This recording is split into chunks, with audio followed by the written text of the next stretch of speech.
Ashamaa akkam jirtu kabajamtoota furdiftoota qophii Oromiyaa 24 nagayaaf jaalalli tokkummaan bakka jirtan hundumaatti hunduma keessanii fi ato'echaa guyyaa har'aa immoo haaluma gaaffii keessaniitiin qophii nama bohaarsu yookiin kofalchiisu itti nuumakii akkuma naan jettaniin anis guyyaa har'aa asoosama baay'ee sin kofalchiisuu fi bashannansiisuu danda'u isiniif qabadheen dhiyaadheera. Akkasin asoosama kana jaallattan homaa shakkii tokko illee hin qabu. Namoonni chaanaalii keenyaaf haaraa taatan illee subscribe gochuun maatii keenya taatanii obboloonni koo jaalatamtootaa fi hordoftoonni qophii Oromiyaa 24 immoo laayikii fi gochuun qophii kana akka na gargaartan asumaan kabajaan isin gaafachaa. Barreessaan asoosama kanaa Oroliyaanaa Daani'el yeroo ta'u kitaaba isaa mata duree jedhu keessaa asoosamaa kofalchiisaa mata duree miiliyoonee fi miiliindaa jedhu isiniif qabadheen dhiyaadheeraa. Hanga xumura qophii kanaatti na waliin tura.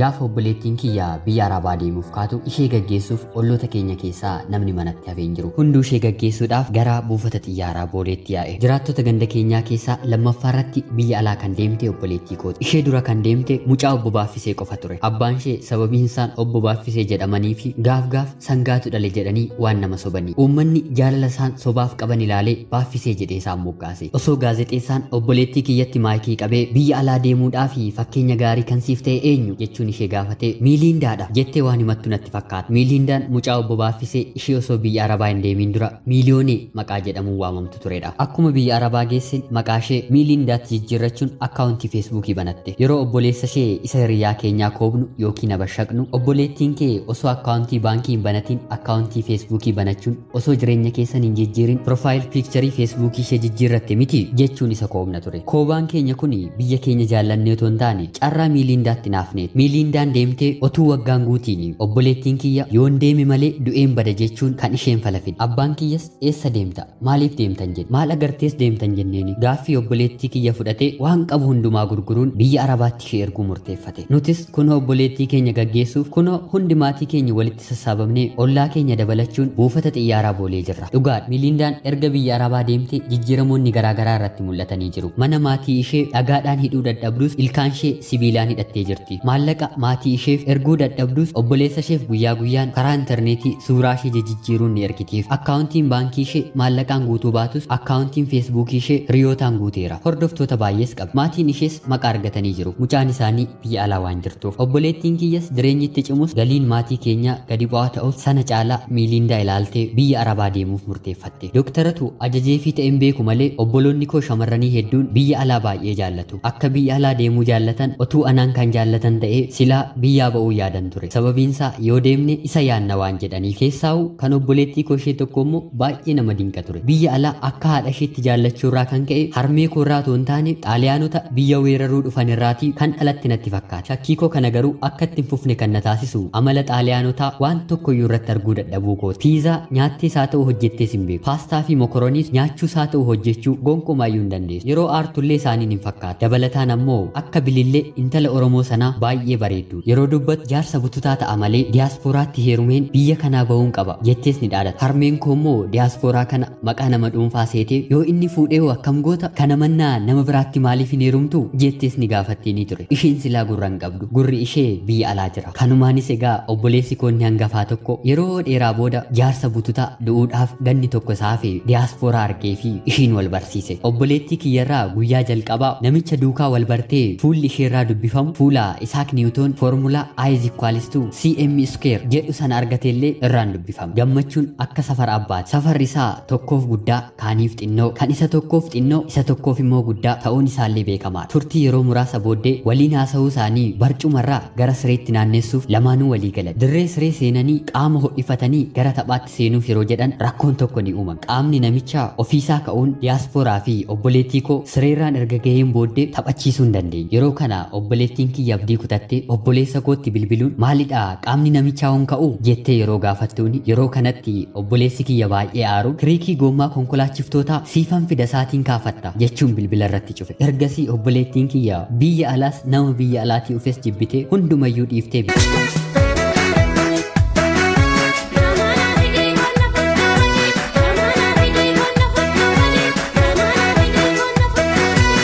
amma immoo obboleettii koo kan biraa gaggeessuuf maatiin hundi mana cufannee boolee jirra. Kan namni hundi kuni gaggeessanii fi jaalala obboleettii kiyyaaf qabanii fotoon taane booddee sababa ani isheen gaggeessineef gargaarsa na dhawwatti laata shakkii jedhurraa ka'anii ana abbaa koo fi obboleessa kiyya isa guddaarraa kan hafe namni gara caalu buufata xiyyaaraa boolee keessa dhaabbachuun boo'aatii ni jiru. Imimmaan fuula namoota baay'eerraatii argus kan ani dubbisuu danda'e imimmaan haadha koo qofa ture. Darara arabni biyya hambaatti dhala isheerraan geessu yaadachuun maaddii keenya obboleettiin keenya irraatii hir'attu duraa fi duuba haqaa fi laaqa sana hunda boolee keessatti dhaabbachuun obboleettii koo dura harmeen koo viizaa malee imaltee ilaalaa waan jirtu natti fakkaata. Abbaan kiyyas fuula isaa gurraachesse nama karaa deemutti hin boo'in jedhee akkatti eekkamuu ta'e. Hundi keenyis dhudhunganne nagaa isheetti dhaamman. Anis obboleettii kiyya ergan of bareetii buufata xiyyaaraa booleetti hin dhungadhe. Egaa amaluma namaatu akkas. Yeroo namni nu bira jiru osoo hin taane yeroo namni nurraa adda ba'u jaalala namaa barra. Wal bira osoo jirru hangam akka wal barbaachisnu otoo barree jalqabayyuu maaltu addaan nu baasa. Homtuu erga gaafa obboleettiin kiyya biyya alaa deemtee abdiin keenya hin dabala. Boba'aan araboonni mana fuulduraatii baasan ujummoo bishaanii mana keenya dhufee waan buufannee gurgurannu hanga nutti fakkaatuttis gamman. Maallaqni mannaa ta'ee waaqa irraa karaa obboleettii kiyyaa waan natti roobu se'een hiriyoota mandara keenyaa duraan wajjiniin ool sammuu kiyyatti isaan tuffachuus nan jalqabe. Gidduutti ammoo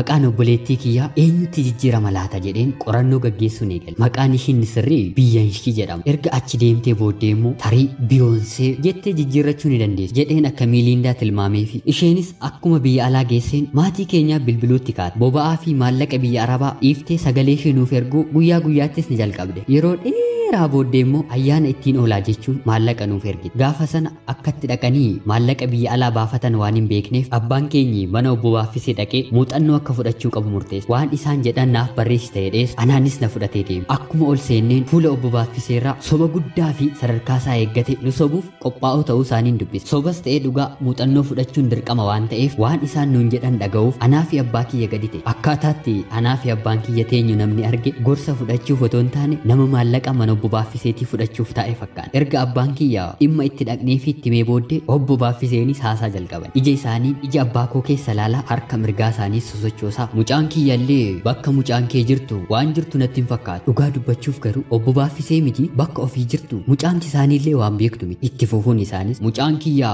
biyya namoonni baratan itti baay'atan jiraata. Biyya arabaa kanatti immoo maallaqni warri baratanii fi warra hin baranneef kaffalamu garaagara. Baankii dhumti biyya keenyaallee yeroo sii jijjiiru kan araba baratee fi hin baranne jechuun jijjiira waan ta'eef wal caalu nuun jedha. Anaa fi abbaa koo sagalee wal fakkaataadhaan tole jenna. Obbo Baaffiseenis itti fufuun kan warra hin baranne Habiibtii jedhama. Kan warra barate ammoo Maadaam jedhama. Kanaafuu isa kam akka ta'e warra baankii gaafadhaatee adda baafadha yeroo nuun jedhan nuti ammas tole jenna. Isaan amma garuu mata duree isaa jijjiiruuf waan isin dhibu biyya arabaa sana ujummoo bishaaniitiin kan manatti namaa dhufu bishaan osoo hin taane boba'aadha. Achi boba'aa gurguranii bishaan bitatu. Mucaan koo mataan ishee xiqqoo maallaqa walitti qabadheen dhufeen bishaan biyya kanaa biyya arabaatti hin daldala karoora jedhu qaba nuun jedhan. Abbaan kiyya ofirratti na ilaalaa ija dheekkamsaatiin barreessaa jirta jedhee na gaafate. Anis sobeen eeyyee jedheen deebisee ammas obbo Baaffiseen itti fufuun hanqina bishaan irraa kan ka'e uummanni biyya sanaa boba'aa waan dhuganiif konkolaataa yeroo deeman caalaa lafoodhaan yeroo deeman saffisu yoo jedhan nutis nuffii tokko malee tole jennaaf. Dhugaa dubbachuuf hanga obbo Baaffiseef tole jenne osoo waaqaaf tole jenne irra ta'e biyya keenya irraan godaannu turen of jedhe. Muuxannoon obbo Baaffisee waan nu fayyadu tokko akka hin qabne barru dhiisnee deemuu hin dandeenya. Sababiinsaa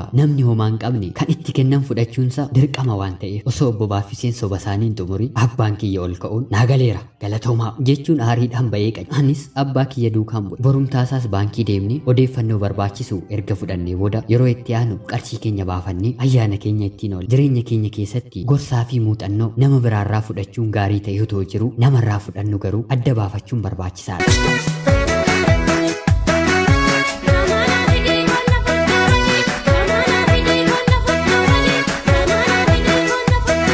Kun ta'ee osoo jiru osoo nuti ittiin eegiin obboleettiin kiyya osoo nama tokkotti iyyuu nimi waggaa lama toon guutii kataffe jettee dhufuun mana keenya keessatti ishee arge. Nagaan galuu isheetti baay'ee gammannus osoo jijjiirama mana keenyaaf hin fidiin korojoo ishee fidattee dhufuu isheetti garuu baay'isnee itti gaddine. Boodarraa obboleettiin kiyya gurbaa tokko jaallattee akka isaaf jettee dhufte hiriyoota koorraan dhaga'e. Warri kaan ammoo obboleettiin kee osoo gurbaa as jiru waliin karaa feesbuukiitiin janajjantuu shoorbaa arabaa gubdee ari'amtee galte miti jedhanii natti qoosuu eegalan. Waa'ee obboleettii kiyya kanaa hanga yuunivarsiitii yuunivarsiitiidhaa bahee barumsa koo xumurutti yeroon ishee yaadadhu baay'een ishee xaaraa ture. Nagummaa ishee caalaa hiyyummaa fi rakkina mana keenyaarra ija kiyyan kaa'adha. Yuunivarsiitii seenee gargaarsa eenyuu fi akkamitti akkan baradhu malee waa'ee ishee yaaduus hin dandeenye. Kan akkasitti ana yaachises gaaffii tokko malee hiyyummaa. Garuu erga yuunivarsiitiidhaatii bahee booda sanbata gaaf tokko seenaa anaa fi hiriyaan kiyya argine dhaggeeffadheen yaada kiyya jijjiire. Innis sanbata duraa yeroo baay'ee sa'aa booda qilleensa fudhachuudhaaf yaalii nan godha. Garuu qilleensa fudhachuudhaaf gadi ba'een qilleensa yaadaatiin hin fudhatamu. Qilleensa yaadaa kana dandamachuufis dhagaa kiphii kiyya keessa kaawwadheen deema ture. Bara sana garuu dhagaa kiphiitti qabatanii argamuun farra nageenyaa waan nama godhuuf kanas nan dhiise. Guyyaa seenaa kana argeen hiriyaa koo waliin miilla hiikkachuudhaaf gadi ba'u bashannanaaf osoo hin taane warroota bashannanan deeggaruudhaaf ture. Hoteela guddaa tokkotti wal argine. Namoota gurguddaa waliin qaamaan xiqqaannee yaadaan guddannee taa'aa jirra. Fuuldura keenya qophii cidhaa sagantaa fakkaatu tokkichatu adeemsifamaa jira. Cidha akkan jenneef lakkoofsi shamarranii qophicha irratti hirmaatan natti baay'ateera. Dhiirri tokko durboota sadiin marfamee otoo of ungululuu ija keenyaan argine. Waansaa nu inaafsisuuf barbaada. Nuti garuu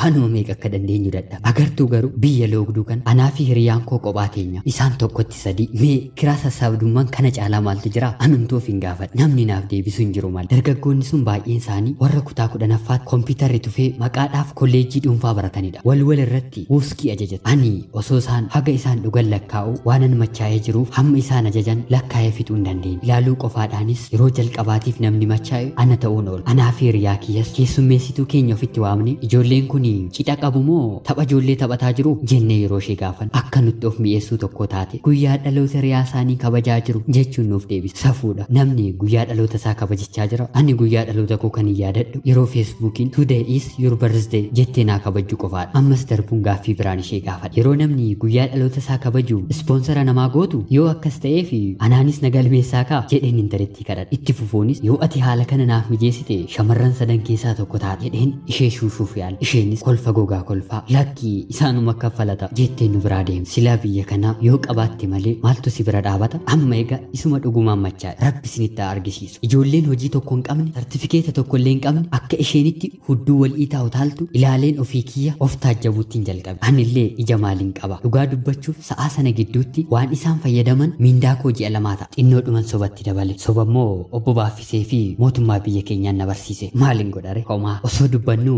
waan tokkos natti tole. Innis guddina dijiitii lamaan ni jedhamu dhugaa ta'uu isaa hubadhe. Mootummaan maalaa godhu kan guyyaatti dhalate kabajuuf guyyaa du'a isaa ofitti butuudhaaf guyyaa tokko keessatti qarshii 10,000 baasu osoo jiruu akkamiin guddanne irra jedhee lallabu. Aboo kana guddin biyya burraa burree hiriyaan koos qubasaatti qabee gurbaa magaala qaamni isaa guutuu abbaa qophii sanaa fagootti natti argisiise. Itti fufuunis mucaa kana sirriitti hin beeku. Wajjiniin baranne biyya arabaatii niitii qaba. Kan inni akkasittiin utaalu maallaqa ishiin dafqitee achii itti ergituun intalli isheen isatti aantee jirtu sun immoo jaalallee ishee biyya kanaati. Isheen biyya arabaa jirtu achii waan jireenya isaanii egereef ta'u dhamaatee hojjettee isatti as ergiti. Niitiinsaa isheen asii immoo bilcheessitee haala kanaan afaan keessa yeroo inni naan jedhu maaloo kunooti gaa qilleensi na fudhatee deemuu fedha. Dhagaa osoo giphii koo keessa kaawwadheen dhufeera ta'ee wayyan jedhu. Bubbeen jireenyaa kana caalaa nama butee fiiguuf maggalu maaltu jiran jedhu. Ani kaniin jedhu intalli biyya arabaatii kaampaanii peetrooleemii qabdi moo hangaafachuun dhiisu. Dhugaa dhagaa namni akkas maallaqa hiriyaasaa akkanatti itti taphatu yoo isheen lafaa walitti hartee ergitee fi ta'e qofaa nama dhiba. Isuma isheen achii dararama meeqa agartee ergite inni asii ittiin akkas fandalala. Osoo argitanii waan dinqiidha. Hundi isaanii waan bordu'an fakkaata. Garuu ergasiis achii booddee nama tokko yoo argeen hin beeku. Aarii keessa bahees ka'ee morma isaa hudhuus na yaada. Garuu humna hin qabu. Kan akkas onni natti horteeyyuu dhugaatiin sila lakkaa'aa ture. Garuu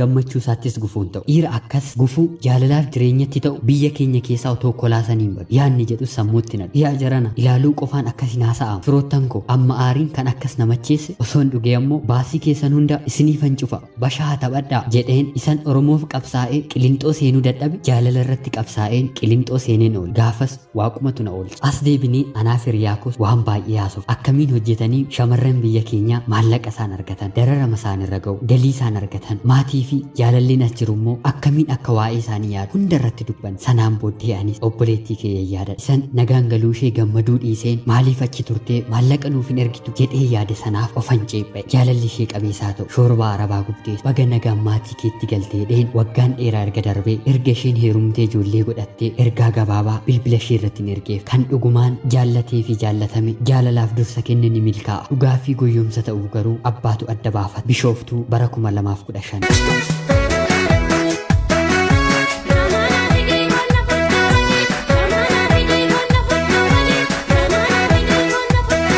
jaalatamtootaaf hordoftoota qophii Oromiyaa 24 kanan amma isiniif dubbisee ka'e asoosama nama kofalchiisuu fi nama barsiisuu mata duree miiliyoonee fi miiliindaa jedhu Oroliyaanaa Daani'eel kitaaba mata dureensaa jedhu irratti barreesse isiniif dubbiseen ka'e haala qophii keenya har'aa irratti yaada keessan komentii irratti nuuf barreessaa jecha qophiin kun yoo isin gammachiise gara fuulduraatti illee asoosama gara biraa qabadhee waan isiniif dhiyaadhuuf yaada keessan komentii jalatti barreessuun dagatiina qophii gara biraatiin hanga walitti deebinutti bakka jirtanitti rabbi nagaa